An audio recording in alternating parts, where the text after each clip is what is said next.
আসসালামু আলাইকুম বন্ধুরা, এই ভিডিওতে আমি ছোট্ট বাচ্চাদেরকে সুন্দর একটি দৃশ্য আঁকানো শেখাবো। ছোট্ট বাচ্চারা দেখবে এবং নিজে নিজে আঁকা শিখবে। এখানে আমি নিলাম পেট্রাফোনিক 6B পেন্সিল, এখানে একটি আর্ট পেপার। দৃশ্যটি আঁকতে আমরা পেন্সিল দিয়ে প্রথমে দেখুন এখান থেকে একটু নিচের দিক করে একটি দাগ আঁকলাম, এরপর এইভাবে আরেকটি দাগ আঁকলাম। বন্ধুরা, এটা আমি কি আঁকলাম? এটা আঁকলাম হচ্ছে নদীর পার। এই পাশে আরেকটি নদীর পার আঁকবো, দেখুন ঠিক একই রকম করে এভাবে, এরপর নিচের দিকে এভাবে। এই পার থেকে আমরা একটি গাছ আঁকবো, এইভাবে উপর দিকে তুলে দিব, এখান থেকে আবার এইভাবে ভাঁজ করে দিব, এইভাবে এটা ডাবল করে দিব, এদিক থেকে আবার আরেকটা ডাল বাড়ায় দিব। আস্তে আস্তে উপর দিকে যত যাবে তত ডালগুলো বাড়তি হতে থাকবে। একটা থেকে দুইটা হবে, দুইটা থেকে চারটা হবে। এভাবে আমরা সুন্দর করে ডাল আঁকবো। দেখুন ডালগুলো আঁকা অনেক সহজ। আমরা খুব সহজ করে আঁকছি যেন ছোট্ট বাচ্চারা বুঝতে পারে। এভাবে ভিড় মতো করে দিয়ে দেখুন ডাল হয়ে যাচ্ছে সহজেই। এখান থেকে আমরা আবার আরেকটা বের করে দিব, আবার এখান থেকে এইভাবে দেখুন সুন্দর ডাল হয়ে যাচ্ছে। এই ডাল থেকে আবার দুইটা, এটা উপর দিকে যত যাবে তত চিকন হয়ে যাবে। এর মাঝে আমরা মিশে দিলাম। এখন আমরা শিকড়টা এভাবে দিয়ে দিব। প্রত্যেকটা ডালে আমরা এভাবে ছোট দুই একটি করে পাতা আঁকবো, বেশি আঁকবো না, বেশি আঁকলে সময় বেশি লাগবে, ছোট্ট বাচ্চাদের কষ্টকর হবে। এর জন্য উপর দিকে অল্প দুই একটা করে পাতা আঁকবো, তাহলেই হয়ে যাবে। দেখুন এভাবে সহজেই আমরা আঁকছি।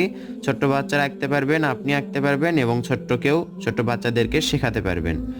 সবাই, সব বয়সী বাচ্চারা আঁকতে পারবে এরকম দৃশ্য। যারা পেন্সিল ধরা ঠিক মতো শিখেছে তারাও আঁকতে পারবে। এভাবে দেখুন সহজেই সুন্দর একটি গাছ আঁকলাম। এই পাড়টা দেখতে পাচ্ছেন, এই পাড় থেকে এভাবে আমরা ছোট্ট ঘাস তুলে দিব। এভাবে পেন্সিলটা ধরে উপর দিকে তুললেই ছোট ছোট ঘাস হয়ে যাবে। এভাবে আমরা সহজেই কিন্তু ঘাস আঁকতে পারি। এটা আঁকা আমাদের কাছে কঠিন নয়। এভাবে আঁকছি। এই পাড়টা আমরা ডাবল করে দিব এভাবে। এখান থেকেও এই পাড়টা ডাবল করে দিব। পাড়ের ওপরে যদি দু একটা ঘাস আঁকি এরকম করে, তাহলে সুন্দর লাগবে। এখন আমরা কি করব দেখুন, পেন্সিলটা ধরে এভাবে সোজা একটি দাগ আঁকবো। এখান থেকে একেবারে পুরো ওই মাথা পর্যন্ত দাগ আঁকলাম। আঁকার পর আমরা দেখুন এখান থেকে ধরলাম, এভাবে একটি পাহাড় আঁকলাম, আবার এখান থেকে এভাবে একটি পাহাড়, আবার এখান থেকে এইভাবে পাহাড়, ছোট্ট বড় বেশ কয়েকটি পাহাড় সহজে আঁকবো। আকাশে আমরা পাখি দিব, পাখিটা এভাবে সহজেই দেওয়া যায়, তাহলে বোঝা যায় এগুলো উড়ন্ত পাখি। দেখুন কত সহজে পাখি দিচ্ছে, এইভাবে ধরে এইভাবে এক সিরিয়ালে আমরা বেশ কয়েকটি পাখি আঁকলাম।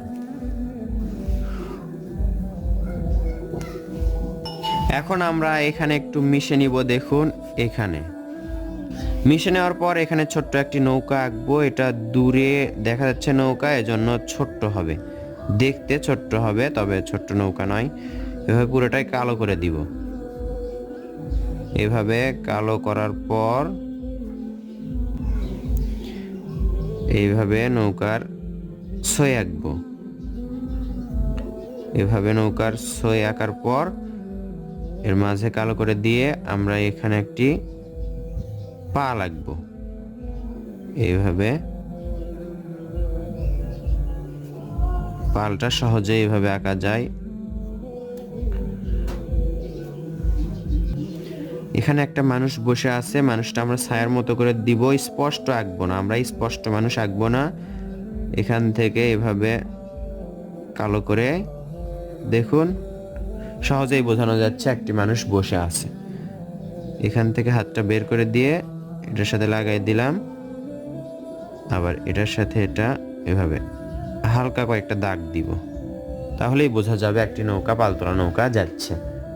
আমাদের স্পষ্ট বোঝাতে হবে না, স্পষ্ট যদি আঁকতে যাই তাহলে ছোট্ট বাচ্চারা আঁকতে পারবে না। এই দাগটা আমরা স্পষ্ট করে দিব এখন। তো বন্ধুরা, অল্প সময়ের মধ্যে সুন্দর একটি দৃশ্য আঁকা হলো। দৃশ্যটি দেখতে আপনাদের কেমন লাগলো? এই দৃশ্য থেকে আপনারা আঁকতে পারবেন কিনা বা শিখতে পারলেন কিনা তা অবশ্যই কমেন্ট করে জানাবেন। পরবর্তী ভিডিওর অপেক্ষায় থাকবেন। আসসালামু আলাইকুম।